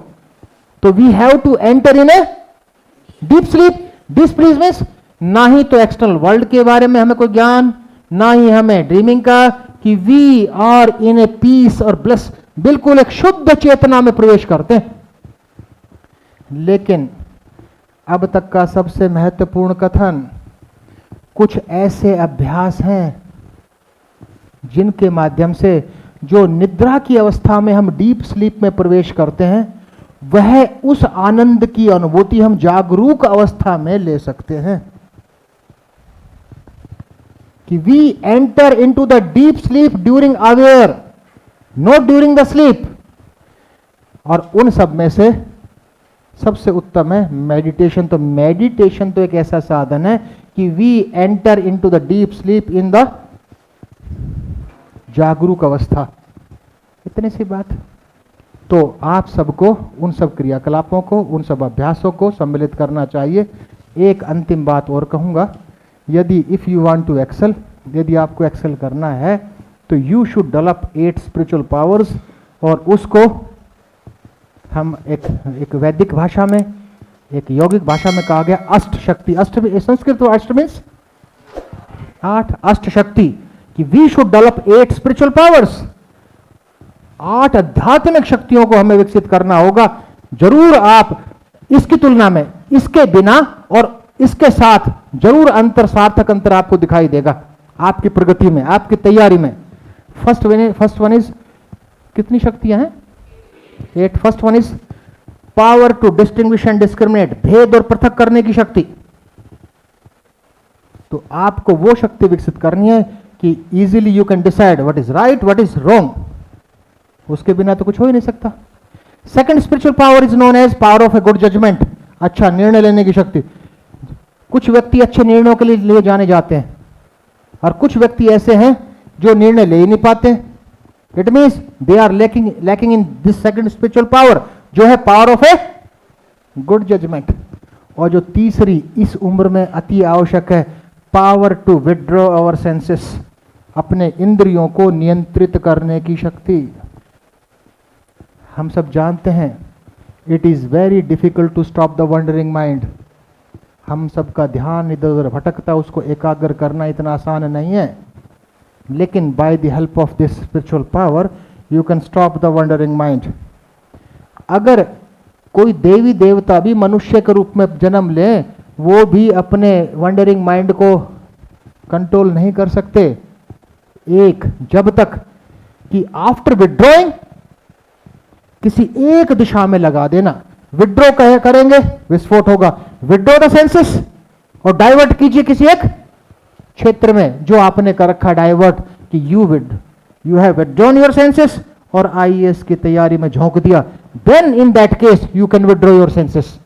तो कोई ना कोई दिशा में डाइवर्ट उसको करना पड़ेगा। तो पूर्णतः डाइवर्ट करेंगे तो सफलता मिलेगी। कितनी स्पिरिचुअल एबिलिटीज की बात कर ली हमने? 3। Next means power of tolerance, सहन शक्ति, जो कि हम सब में कमी है। सहन कहां सहन है? एग्जाम्पल में उस लड़की ने थप्पड़ मार दिया था ना, काल्पनिक उदाहरण में, सहन शक्ति की कमी थी ना। किसको टॉलरेट, किसको करना है? We have to tolerate the several situations that occurs in our life. हमारे जीवन में दुनिया भर की सिचुएशंस अगर घटित होती हैं, रोज माँ की भी तबीयत खराब होगी, टॉलरेट करना है, अभी तैयारी को थोड़ी प्रभावित करना है, और दुनिया भर की घटनाएं होगी। तो पावर ऑफ टॉलरेंस, सहन शक्ति। Next one is power to face, सामना करने की शक्ति। You have to develop the power to face, सामना। What you have to face the ups and downs of the life. Gita में लिखा है सम और विषम परिस्थितियों में समान बने रहना योग है। हम सबके साथ क्या होता है? जब सम रहता है तो ऐसा लगता है इस विश्व में हमसे अधिक प्रफुल्लित कोई भी नहीं है। जब विषम होता है तो हमें लगता है कि इस विश्व में हमसे अधिक दुखी कोई भी नहीं है।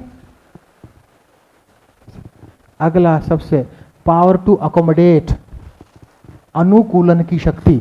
पावर टू अकोमोडेट, अनुकूलन की शक्ति। What we have to accommodate? बेटा क्लासमेट कौन है आप में से?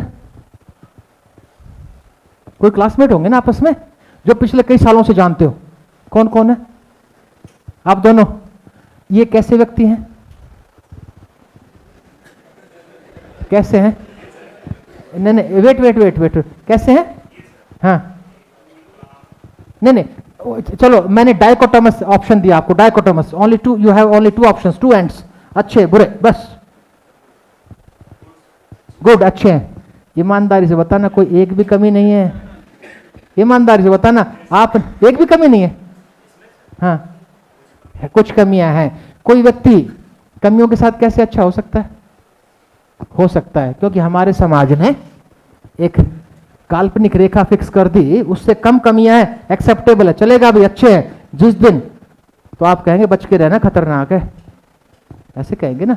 It means every individual is bound to have some error. प्रत्येक व्यक्ति विशेष की बाध्यता है कि उसके अंदर त्रुटियां होंगी। मानते हो ना? तो we have to accommodate ourselves towards the weaknesses of others. आपको संपूर्ण कोई नहीं मिलना संसार में, कोई भी नहीं मिलेगा संपूर्ण। You have to accommodate yourselves, अनुकूलन करना पड़ेगा।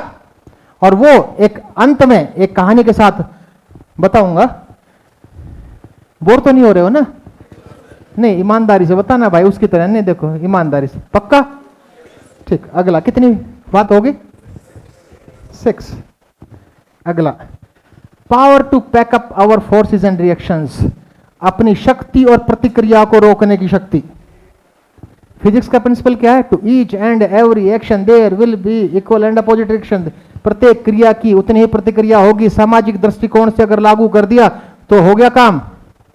तो अपनी शक्ति को रोकना है, प्रतिक्रिया को रोकना है। जब तक अपनी शक्ति और प्रतिक्रिया को रोकने की शक्ति विकसित नहीं करोगे, इरिटेट रहोगे, रेस्टलेसनेस कंडीशन में रहोगे, बेचैन रहोगे हमेशा। अच्छा, मुझे ऐसा कहा, छोड़ूंगा नहीं, छोड़ूंगी नहीं, उसी में उलझा रहेगा मन। मानते हो ना? कितनी हो गई? अगली सबसे महत्वपूर्ण आप सबके लिए भी है, तैयारी में काम आएगी, पावर ऑफ कोऑपरेशन, सहयोग की शक्ति। आपने कछुए खरगोश की कितनी कहानियां सुनी है? कितनी कहानियां सुनी हुई हैं? एक सुनी है। कौन जीता? कछुआ जीता। क्यों जीता? ड्यू टू, 1-2 थे, ओवर कॉन्फिडेंस, ये रेंगने वाला हराएगा, और rabbit taken the things granted, मैं तो जीतूंगा, ये क्या है, धीरे धीरे सरकता है। और एक थीम स्थापित हुआ, slow and steady wins the race, धीरे और स्थिर चलने वाला जीतता है। थीम स्थापित हुआ ना? अरे भाई नहीं जीतता धीरे, गलत थीम है। बाबा आदम के जमाने में जीतते थे, वो समय चला गया। स्लो एंड स्टडी का जमाना नहीं है। आईएएस की तैयारी स्लो एंड स्टडी से नहीं होगी। तो दौड़ खत्म नहीं हुई, कौन हारा था? कछुआ कैसे हारा था? खरगोश हारा था। खरगोश हारा था तो खरगोश ने कहा, gentleman there will be second race, दूसरी दौड़ होगी। और दूसरी दौड़ के लिए तैयार कौन हो गया? कछुआ। और जो कमियां थी वो कमियां दूर की, रास्ते में सोया नहीं, जीत गया। तो instead of the old theme slow and steady wins the race, धीरे और स्थिर चलने वाला जीतता है, उसका स्थान लिया fast and consistent always beat and slow and steady, कि तेज और स्थिर चलने वाला धीरे और स्थिर चलने वाले को हराएगा। तो आपको तो तेज और स्थिर चलना है, धीरे और स्थिर चलना बाबा आदम के जमाने की बात है। तो you have to follow this fast and consistent, तेज और स्थिर। कितनी दौड़ हुई? आज किस आध्यात्मिक शक्ति की बात कर रहे हैं? पावर ऑफ कोऑपरेशन, सहयोग की शक्ति। दूसरी दौड़ में कौन हारा? कछुआ। उसने कहा अभी तेरे कहने से मैंने दौड़ की थी, तीसरी दौड़ भी होगी। फिर और कॉन्फिडेंस में आ गया, अरे कर लो, चालाकी की, बोला route will be according to me, रास्ता बोला किसी रास्ते से चल, क्या फर्क पड़ना। तो उसने चालाकी की, रास्ते में नदी पड़ती थी, वो नदी वाला रास्ता चयन किया। कछुआ नदी पार करके जल्दी पहुंच गया, और वो रोड से पुल पार करके आया, जीत गया। कौन? कछुआ। दोनों थीम पुराने पड़ गए, slow and steady wins the race, और फास्ट एंड कंसिस्टेंट वाला भी नया theme. First identify your core competencies then change the play field that suits your core competencies. पहले अपनी आंतरिक क्षमताओं को पहचानिए, उसके अनुरूप ही। अब हाथी को पेड़ पर चढ़ने की आंतरिक क्षमता से पहचाना थोड़ी जा सकता है। यानी we all are born with the core competencies, हम सब एक आंतरिक क्षमताओं के साथ पैदा हुए। तो we have to identify your core competencies. कितनी दौड़ हुई? कितनी थीम स्थापित हुए? कौन हारा तीसरी दौड़ में? खरगोश ने कहा चौथी भी होगी, this will be last race, अंतिम दौड़ होगी, अंतिम दौड़। लेकिन बहुत डिस्कस्ड, बोला भाई you have a core competency, आप पानी में साइंस से जाते हो, I have a core competency, surface पर साइंस से दौड़ता हूँ। We should perform, our objective should be, हमारा उद्देश्य होना चाहिए, we should perform better than our own performance, हमें अपने इंप्रूवमेंट करना है। तो ऐसा नहीं करें भाई, पानी में मैं आपके ऊपर बैठता हूँ और सरफेस पे। और तीसरी रूट का जो था, तीसरी दौड़ का जो रूट था, both covered the same distance better than their own performance. तो आजकल तो हम नोट्स छुपाते हैं, अरे भाई ये किसी और क्षेत्र के पारंगत है, आप किसी और क्षेत्र के।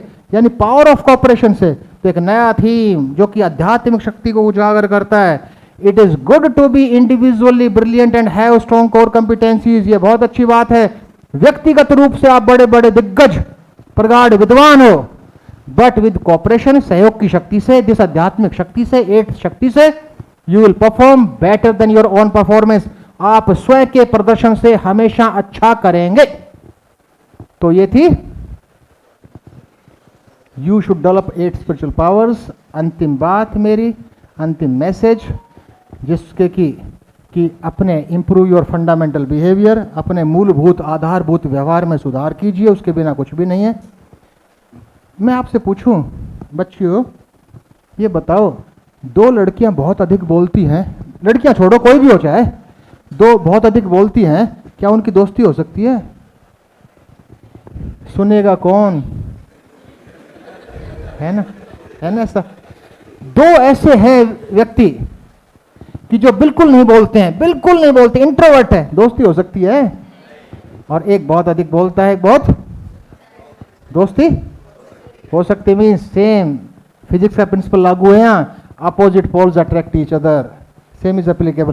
भाई आपकी नौकरी लग जाओगे, बड़े अच्छे पदों पर आसीन होगे, तो घर वाले शादी करेंगे ना, तो कुंडली मिलाते हैं, कुंडली कुछ भी नहीं है, अपोजिट पोल हैं, तो जीवन भर अच्छा ग्रस्त जीवन बीतेगा नहीं, रोज झगड़ोगे, है ना ऐसा? तो what do you mean by opposite poles? This depends on our nature. हम कहते हैं इसकी नेचर अच्छी है, सबसे अच्छी बनती है, तो नेचर अच्छी होनी चाहिए। बड़े बड़े प्रशासनिक पदों पे हो, वास्तव में अगर वो प्रशासनिक पदों पर हैं तो बड़ी अच्छी नेचर, उनका फंडामेंटल बिहेवियर बहुत अच्छा है। कैसे? Our fundamental behaviour has 3 traits. किसी भी व्यक्ति विशेष के फंडामेंटल बिहेवियर में कितने गुण हैं? 3। Inclusion, control, affection. Latest psychological theory है, मनोविज्ञान की लेटेस्ट थ्योरी, कि इंक्लूजन समावेश, कंट्रोल नियंत्रण, और तीसरा अफेक्शन स्नेह। हर व्यक्ति चाहता है मैं किसी को स्नेह करूं, लोग मुझे स्नेह करें। पहला कौन सा है? Inclusion. All these 3 present in 2 different forms. तीनों ही 2 रूपों में है। कौन कौन से? एक्सप्रेस्ड, अभिव्यक्त किया गया, वांटेड, दूसरे से अपेक्षित। अब अभिव्यक्त करते नहीं हो, दूसरों से अपेक्षा इतनी रखते हैं, कैसे संभव है? तो टोटल ट्रेट कितने हो गए? 6। Expressed inclusion, wanted inclusion, express control, wanted control, express affection, wanted affection. पहला कौन सा? एक्सप्रेस्ड इंक्लूजन, इट मीन्स अभिव्यक्त किया गया, समावेश। बेटा यहां आसपास चाय की दुकान है, चाय पीने जाती हो कभी? जाते हो, अदरवाइज नहीं। परिकल्पनापूर्ण उदाहरण है, बच्ची को चाय पीने जाना है, खास प्रगाढ़ सहेली है, सहेली पूछ रही है कहाँ जा रही हो? बोले बस बस बस यहीं जा रही हूँ। चुपचाप चाय पी कर आई, वापस आकर बैठ गई, परिंदे को भी पता नहीं चला कि चाय पीने गई थी। ठीक है, इस काल्पनिक उदाहरण में एक्सप्रेस्ड इंक्लूजन, अभिव्यक्त किया गया समावेश कितना है? 0। दूसरी तरफ चाय पीने जानी है, तैयारी चल रही है, क्लास खत्म हुई है, पूछा इन्होंने कहाँ जा रही हो? बोले चाय पीने जा रही हूँ।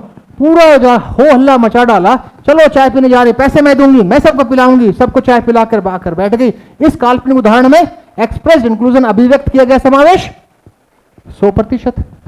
एक एक्सट्रीम में कितना था? 0, दूसरे में 100। ना किसी का 0 होता, ना किसी का 100 होता। That ranges from 0 to 100। Is it okay?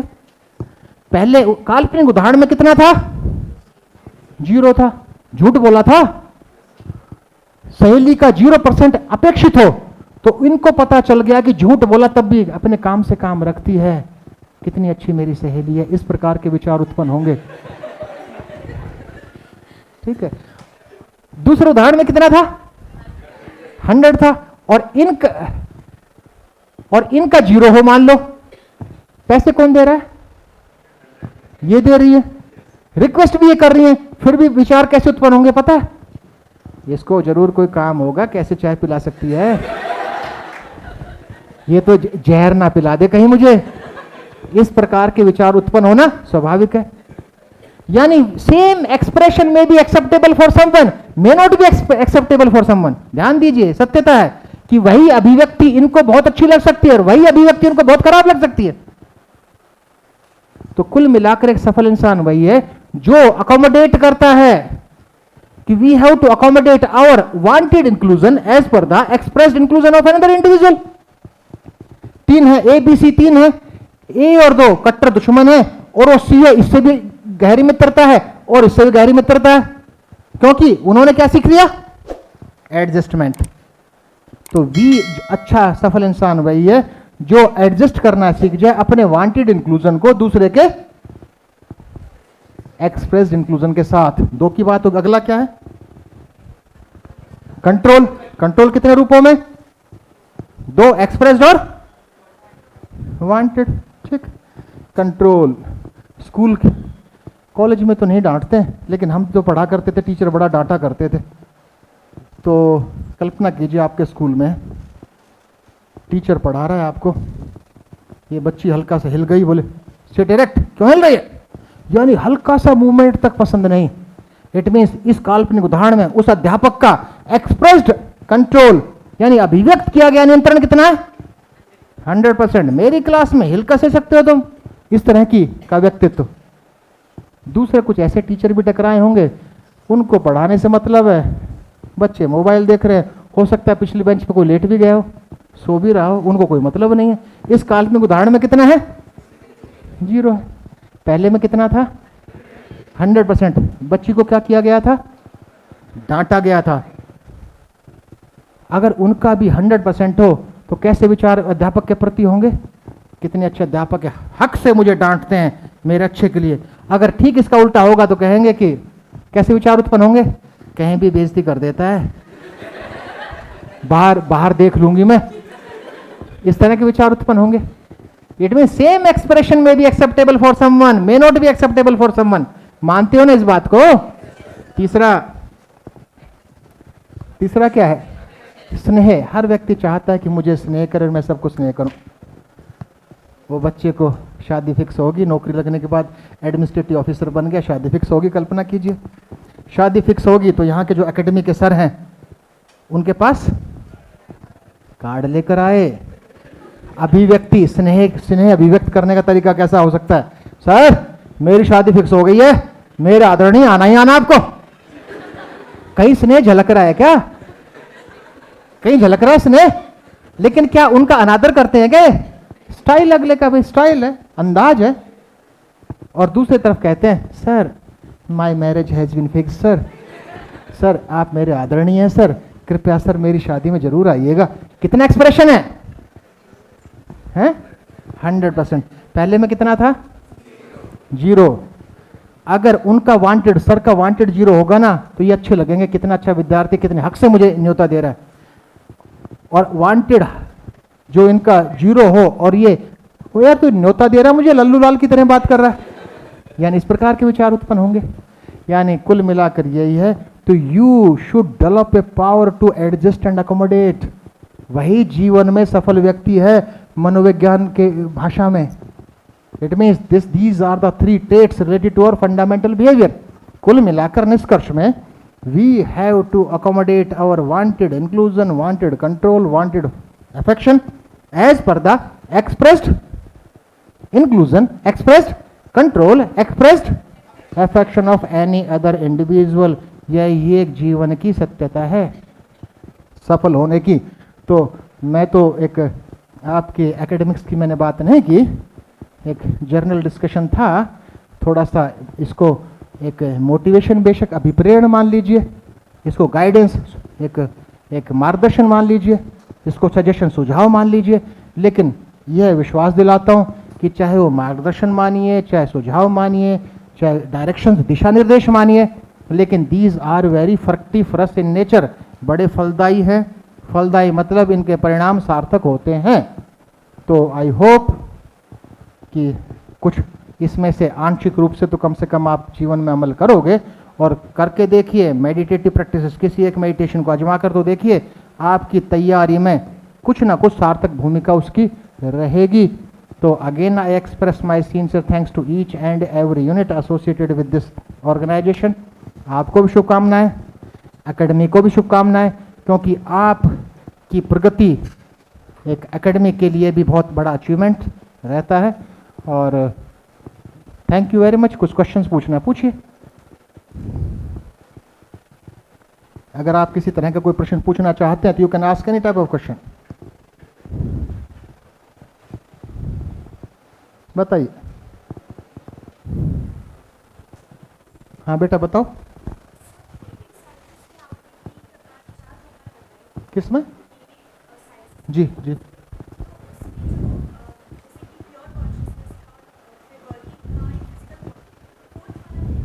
Fourth नहीं है, 3 ही है, तीनों है। इट मीन्स पहला है फिजिकल बॉडी, दूसरा वर्किंग कॉन्शियसनेस, तीसरा है प्योर कॉन्शियसनेस। जो 4 थे ना, जो वर्किंग कॉन्शियसनेस के 4 सब पार्ट है, जो था माइंड था, इंटेलेक्ट था, इको था और चित्त। क्लियर हुआ?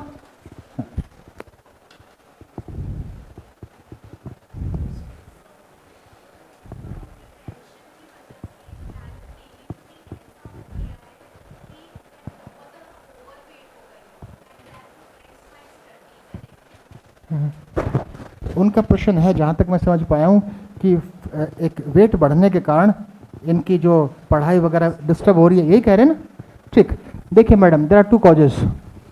एक तो है increase in the weight due to your lifestyle, कि आपकी जीवन शैली भी बढ़ा देती है, पिज्जा बर्गर और दुनिया भर के ताम झाम आप लेंगे तो बढ़ेगा वेट। दूसरा है any medical disorder. First you have to identify it's due to your lifestyle और it's due to your medical disorder. भाई आपका, भाई थायराइड के 2 ही तरह के डिफेक्ट्स हैं, हाइपोसिक्रेशन और हाइपर सिक्रेशन। हाइपो होगा लीनेंथिन होगा, हड्डियों का ढांचा व्यक्ति होगा, हाइपर होगा तो एडिपोसिटी होगी। तो madam you have to identify medically also कि what is the cause behind that. और उसके बाद there are various means and methods, दुनिया भर के अभ्यास है, क्रियाकलाप है। अगर ड्यू टू मेडिकल ट्रबल्स है तो उसकी मेडिसिन भी लीजिए और साथ साथ जीवन शैली को सुधारेंगे। टाइम तो लगेगा इसमें, ऐसा नहीं है। और ये एक और है कि जो आजकल guarantee, since I am associated with the sports also, तो किसी तरह का वेट रिड्यूस करने के लिए मेडिकेशन की मत लीजिएगा, नहीं तो एक बार तो कम हो जाएगा, लेकिन स्किन बड़ा एक जो आपका जो अपीयरेंस है दैट विल बी डिस्टर्ब। उम्र से पहले बुढ़े लगने लगता है व्यक्ति, अगर कई एग्जाम्पल कहीं देखा हो तो। और बताइए कुछ। How to overcome over thinking? You have to stop the wandering mind. स्पष्ट बात है भाई, over thinking stress, over thinking होगा, तनाव होगा। क्यों? इसके रूट कॉज की बात करते हैं। ये बताओ, मेरी एक बात को समझिए आप, ये जो तनाव नाम का शब्द जब पृथ्वी का अस्तित्व था तब से है क्या? तब से रहा होगा क्या? कभी ना कभी बीच में उजागर हुआ ना। तो डॉक्टर हैंस सीएले हैं जिन्होंने आपके प्रश्न का एक उत्तर, एक सटीक उत्तर, डॉक्टर हैंस सीएले जिन्होंने पहली बार इस स्ट्रेस नाम के शब्द से हमें परिचित करवाया, तनाव से। और उन्हीं की भाषा में क्या कहते हैं? Non specific response to a stimulus. कोई भी स्टिमुलस आया तो उसके प्रति we require a specific response. तो वो स्पेसिफिक की जगह नॉन स्पेसिफिक रेस्पॉन्स होगा, दैट विल। और तो you have to develop a specific response to a, वो विचार उत्पन्न होने लगे, you have to respond in a specific way, non specific नहीं होना चाहिए। और दूसरी बात, ये तो थी हैंस सीएले की भाषा में। अब सामान्य भाषा में कि stress is an imbalance between, imbalance है बस, असंतुलन की अवस्था को स्ट्रेस कहा गया। असंतुलन की अवस्था किस किस के बीच में? Self and changing environment. कितनी सटीक बात कही है किसी ऑथर ने कि if we are able to accommodate ourselves with the changing situations, it means there will be no stress. और जो चेंज होते वातावरण से अपना सामंजस्य स्थापित नहीं कर पाया, that will lead to stress. इतनी सी बात है। तो madam you have to stop the wandering mind. अगर आप ओवर थिंकिंग है तो मेडिटेशन करके देखिए, 2 4 5 दिन एक ट्रायल बेसिस पर ही करके देख लीजिए, you will be able to stop the wandering mind. Over thinking नहीं होगी। हाँ, एक अच्छा एग्जाम्पल याद आया, सबसे अच्छा उपचार माइंडफुलनेस को अपनाइए आप। माइंडफुलनेस को मीन्स है, माइंडफुलनेस मेडिटेशन कहें या उसको माइंडफुलनेस कहें। माइंडफुलनेस मीन्स ओवर थिंकिंग कब होती है? जब एक क्षेत्र के विचारों में हम उलझ जाएं। तो एक ऐसी हैबिट डेवलप कीजिए जो थॉट्स की पासिंग परेड को जाने दीजिए। अभी घर ध्यान था, अभी मम्मी की बात याद आई, अभी भाई की आई, अभी दोस्त की आई। उलझते जब है, जब एक दोस्त की बातों में उलझ गए या माँ की बातों में उलझ गए। अगर ऐसी हैबिट डेवलप कर लेंगे कि वो पासिंग परेड विचारों की चलती रहे और without involving ourselves in the single situation. भाई किसी सिंगल सिचुएशंस के थॉट्स में आप उलझोगे तभी तो ओवर थिंकिंग होगी ना। अगर वो पासिंग परेड चलती रहेगी फिर कैसी दिक्कत है? किसने, बेटा क्लियर हुआ ना बात मेरी? किन्होंने पूछा था? ठीक है ना, ठीक है, हाँ। और कुछ और बताइए, कुछ और, if you want to ask any type of question.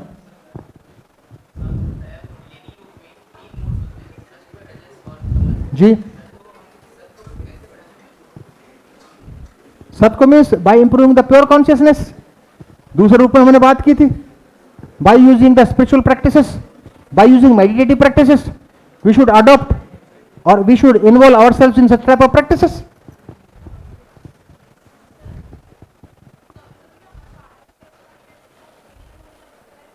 अचानक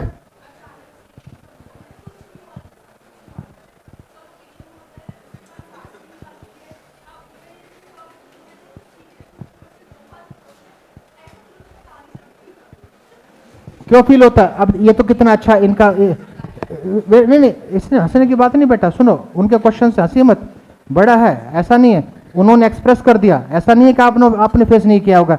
एवरीबॉडी फेस दिस, कोई नहीं कह सकता कि मेरे अंदर ऐसी स्थिति कभी नहीं आई।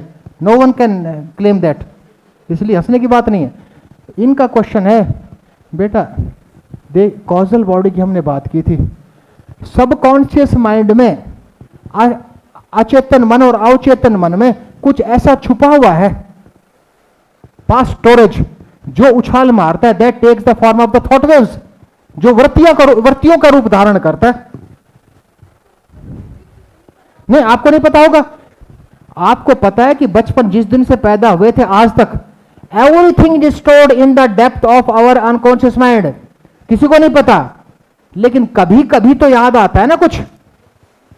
It means that depends, this type of activity, this types of expression depends on the storage in the depth of our unconscious mind.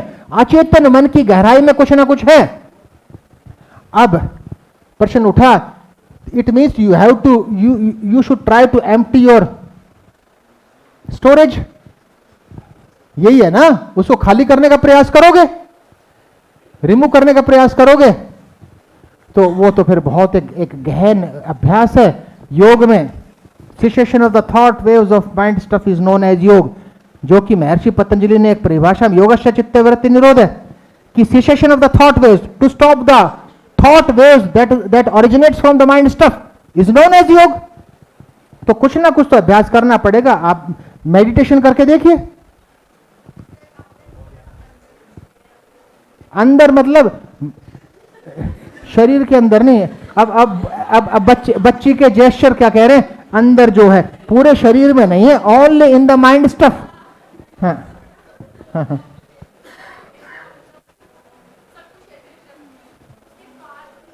हाँ तो है ना वो स्टोर। यू डोंट नो, आपको नहीं पता, वी डोंट नो, हमें किसी को नहीं पता कि what is stored in the depth of our unconscious mind. We don't know, but we have to face the effects of that. हमें उसके प्रभाव का सामना तो करना ही है, ठीक। लेकिन इसके लिए एक सबसे अच्छी बात, अब भविष्य के लिए तो कोई ऐसा स्टोर न होने दे जो कि आज से 10-20 साल बाद डिस्टर्ब करे। समझ रहे हो बात को ना? नहीं उसके पीछे नहीं, अब और गहरी बात कर रहा हूं मैं। देखिए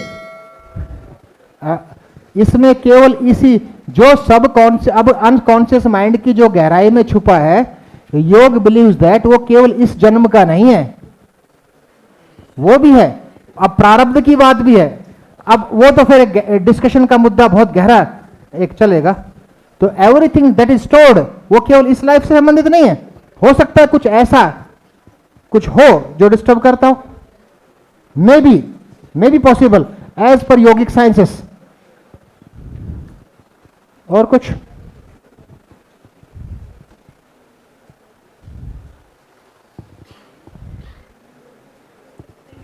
हम्म।